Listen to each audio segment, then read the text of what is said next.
Chapter 33. I don't really think of myself as an epic, Edmund said, leaning forward across a makeshift table.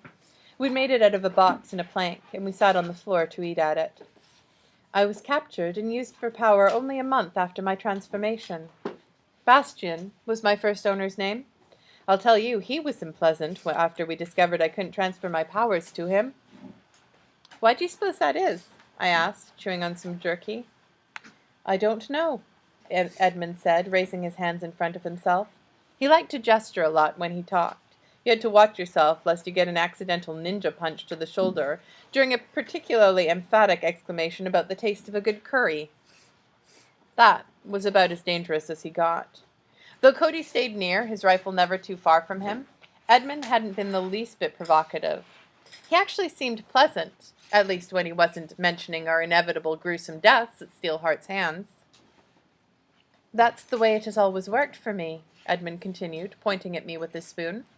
I can only gift them to ordinary humans, and I have to touch them to do it. I've never been able to give my powers to an epic. I've tried. Nearby, Prof, who had been carrying some supplies past, stopped in place. He turned to Edmund. What was that you said? I can't gift to other epics, Edmund said, shrugging. It's just the way the powers work. Is it that way for other gifters? Prof asked. I've never met any, Edmund said. Gifters are rare. If there are others in the city, Steelheart never lets me meet them. He wasn't bothered by not being able to get my powers for himself. He was plenty happy using me as a battery. Prof looked troubled. He continued on his way, and Edmund looked to me, his eyebrows raised. What was that about? I don't know, I said, equally confused. Well, anyway, continuing my story. Bastian didn't like it that I couldn't gift him, so he sold me to a fellow named Insulation. I always thought that was a stupid epic name. Not as bad as the El Brass Bullish dude, I said. You're kidding. There was actually an epic named that? I nodded. From inner LA. He's dead now, but you'd be surprised at the stupid names a lot of them come up with. Incredible cosmic powers do not equate with a high IQ, or even a sense of what's dramatically appropriate. Remind me to tell you about the pinkness sometime. That name doesn't sound so bad, Edmund said, grinning. It's actually a little self-aware. Has a smile to it. I'd like to meet an epic who likes to smile. I'm talking to one, I thought. I still hadn't quite accepted that. Well, I said, she didn't smile for long. She thought the name was clever, and then... What? Try saying it a few times, really quickly, I suggested. He moved his mouth. Then a huge grin split his mouth. Well, well, well. I shook my head in wonder as I continued eating my jerky. What to make of Edmund? He wasn't the hero people like Abraham and my father were looking for, not by a long shot. Edmund paled when we talked of fighting Steelheart. He was so timid he often asked for permission to speak before voicing an opinion. No, he wasn't some heroic epic, born to fight for the rights of men, but he was nearly as important.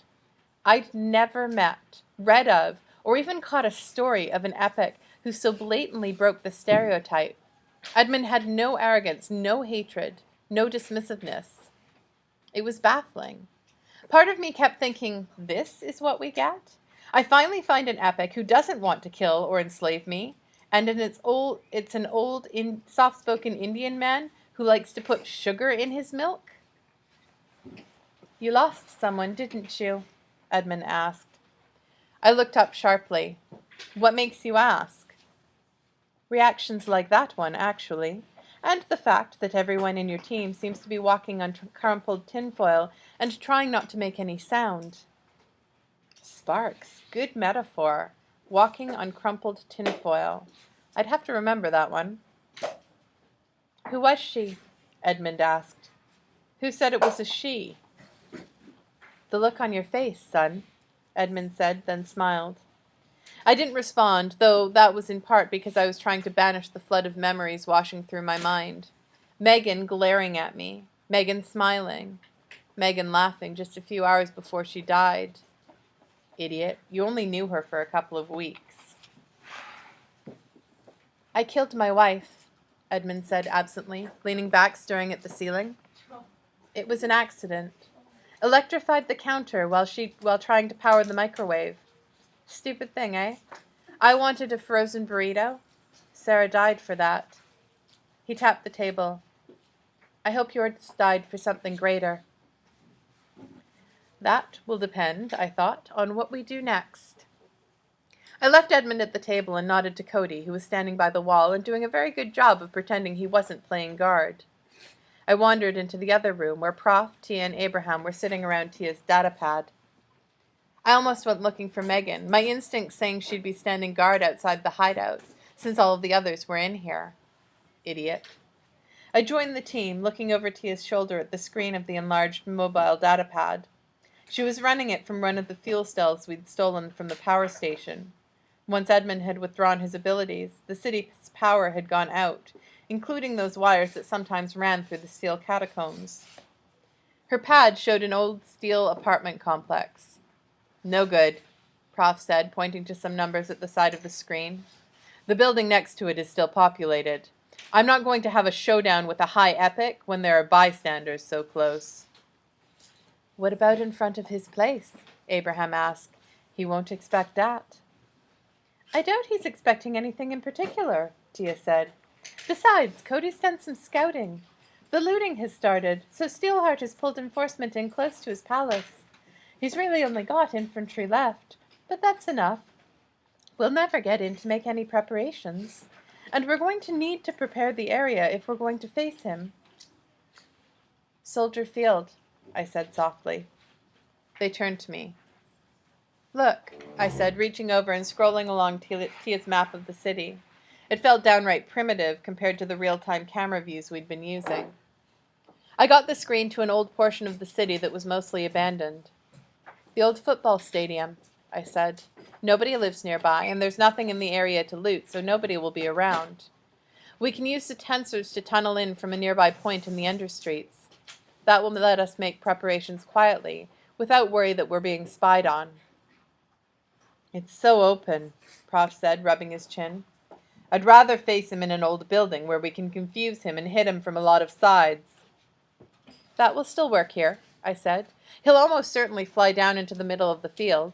We could put a sniper in the upper seats and carve ourselves a few unexpected tunnels, with rope lines, down through the seats into the stadium's innards. We could baffle Steelheart and his minions by putting tunnels where they aren't expected, and the terrain will be unfamiliar to his people, far more so than a simple apartment complex. Prof nodded slowly. We still haven't addressed the real question, Tia said. We're all thinking it. We might as well talk about it. Steelheart's weakness, Abraham said softly. We're too effective for our own good, Tia said. We've got him positioned and we can bring him out to fight us. We can ambush him perfectly. But will that even matter?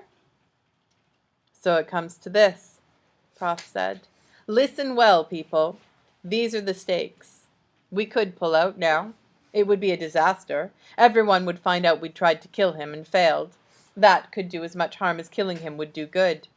People would think that the epics really are invincible, that even we can't face someone like Steelheart. Beyond that, Steelheart would take it upon himself to personally hunt us down. He's not the type to give up easily. Wherever we go, we'd always have to watch and worry about him. But we could go. We don't know his weakness, not for certain. It might be best to pull out while we can. And if we don't? Cody asked. We continue with the plan, Prof said. We do everything we can to kill him. Try out every possible clue from David's memory. We set up a trap in this stadium that combines all of those possibilities, and we take a chance. It will be the most uncertain hit I've ever been a part of. One of those things could work, but more likely none of them will, and we'll have entered into a fight with one of the most powerful epics in the world. He'll probably kill us. Everyone sat in silence. No, it couldn't end here, could it? I want to try, Cody said. David's right. He's been right all along, sneaking about, killing little epics. That's not changing the world. We've got a good chance at Steelheart. We have to at least try. I felt a flood of relief. Abraham nodded. Better to die here, with a chance at defeating this creature, than to run. Tia and Prof shared a look. You want to do it too, don't you, John? Tia asked. Either we fight him here, or the Reckoners are finished, Prof said. We'd spend the rest of our lives running. Besides, I doubt I could live with myself if I ran, after all we've been through. I nodded. We do have to at least try, for Megan's sake. I bet she would find that ironic, Abraham noted. We looked at him and he shrugged. She was the one who didn't want to do the job. I don't know what she'd think of us dedicating the end of it to her memory. You can be a downer, Abe, Prof said. The truth is not a downer, Abraham said in his lightly accented voice. The lies that you pretend to accept are the true downer. Says the man who still believes the epics will save us, Prof said. Gentlemen, Tia cut in, enough. I think we're all in agreement. We're going to try this, ridiculous though it is. We'll try to kill Steelheart without any real idea of what his weakness is.